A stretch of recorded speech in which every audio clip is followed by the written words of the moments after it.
Hi friends, this is Pastor Keith for Trinity Chapel coming to you today for Thursdays Through the Bible in a slightly different environment. I am outside here at RTS Charlotte trying to get this video filmed before the thunderstorm starts. So if I start getting rained on, don't hold it against me. It's just the Lord's sense of humor and sense of timing. It's good to be with you all today. Today we continue our study of God's Word with the book of Ezra. And the book of Ezra is an interesting book because it fits together with actually several other books of the Bible.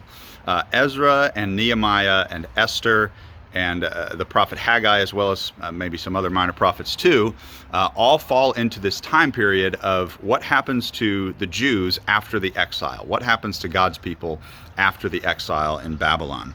We're just going to consider Ezra today, but if we looked at all the books put together, we would see a very clear picture of what it looks like for a people to be restored to faithfulness to God. What does it look like for people to be reformed and for, in fact, nations and cultures to be recommitted to the Lord?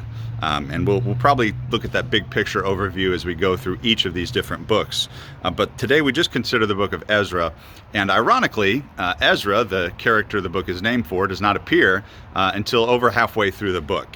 If you were to look at the first a couple of chapters, you would see that chapters 1 and 2 talk about the people first being restored by Cyrus, the king of Persia. And Cyrus sends back the first wave of Jews back to Jerusalem and Judah to go rebuild the city and the temple and to offer sacrifices to the God of Israel again. Chapters 1 and 2 detail that story, as well as a lengthy sort of breakdown of the genealogies and the heritage of the people who went back in chapter 2. And that's going to be really significant for the Jews as they're restored to their land. Who are they? Right? Whose fathers are they? They want detailed genealogical records so that you can essentially prove that you have a right to be a part of the people going back, that you really are a Jew, you have the right lineage, you have the right ancestry. All those things are going to be very important in Ezra's day.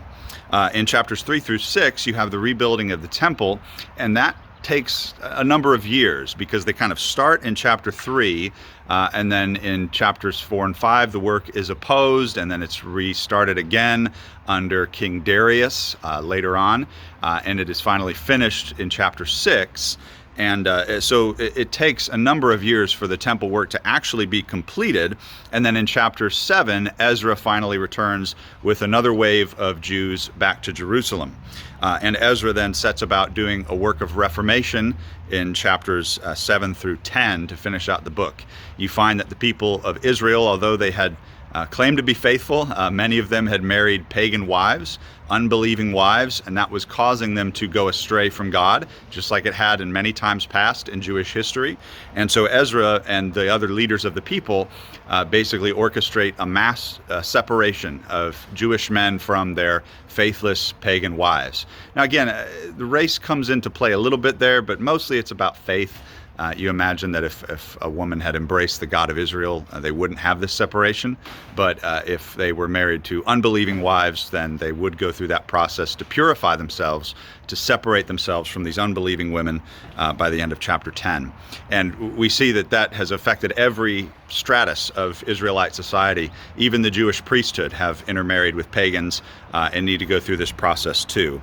And so there's this real emphasis in Ezra on reformation and restoration, on purification, and getting back to what does it really mean to be a covenant people with God, to be a people united to God by faith. Ezra really is important because if we looked at it in the big picture of that whole restoration process, we see that Ezra teaches us what ought to come first. If a people are going to be restored to faithfulness with God, there has to be a certain progression that takes place. And Ezra teaches us that it has to start with a restoration of worship. The first thing that happens in Ezra chapter 3 and verse 6 is that worship is restored. So Ezra 3 verse 6 says, "From the first day of the 7th month, the people began to offer burnt offerings to the Lord, although the foundation of the temple of the Lord had not been laid." So even before they rebuild the temple, worship restarts. Worship is commenced again. And worship then produces the work of rebuilding the temple. The work of rebuilding the temple has to come first also. The prophet Haggai, who prophesies during the same time as Ezra, Haggai will sort of chastise the Jewish people because they have stopped rebuilding the temple and started focusing on rebuilding their own houses. If you went to Haggai chapter 1 and chapter 2, you would see that. He condemns the people of Israel because they're rebuilding their own houses and God's house is lying in ruins. And so we see this progression of worship then produces a restoration of God's house, the church. The restoration of the church, the right attitude towards church has to come before a right attitude towards individual families and households, and then that produces the restoration of cities and nations, in fact, and peoples, which happens under Nehemiah much more. Nehemiah is much more the political side of the coin, and Ezra is much more the spiritual side of the coin. So Ezra rebuilds the temple, I should say the book of Ezra details the rebuilding of the temple, and the book of Nehemiah the rebuilding of the walls of Jerusalem and the city itself more. So there is this two side to it, but you see that there's this progression. Worship comes first, then God's house, then the people's houses, and then the city walls. And that really shows us how the work of restoration happens when God is restoring peoples. And in our own day today, if we're going to focus on how can we do this work of reformation, we see what our priorities need to be. Our priority, first of all, needs to be right worship. Worshiping God the right way is not sort of a background thing. It's not sidelined. Don't buy the lie that politics comes before faith. Right worship comes first, then God's house, then our own individual family lives are benefited from that, and then societies are benefited from that. And it has to go that way, otherwise it won't be blessed by God. We see that in Haggai, we see that in Nehemiah, we see that in Ezra, and I hope that encourages you as we think about planting a church and starting a new church. Why would we do that? Well, we want to be a part of that work of reformation and the restoration, first of all, of right worship and a right attitude towards God's people, the church. Thanks for joining with me today. Next week, we will consider the book of Nehemiah. Until then, may God richly bless each one of you.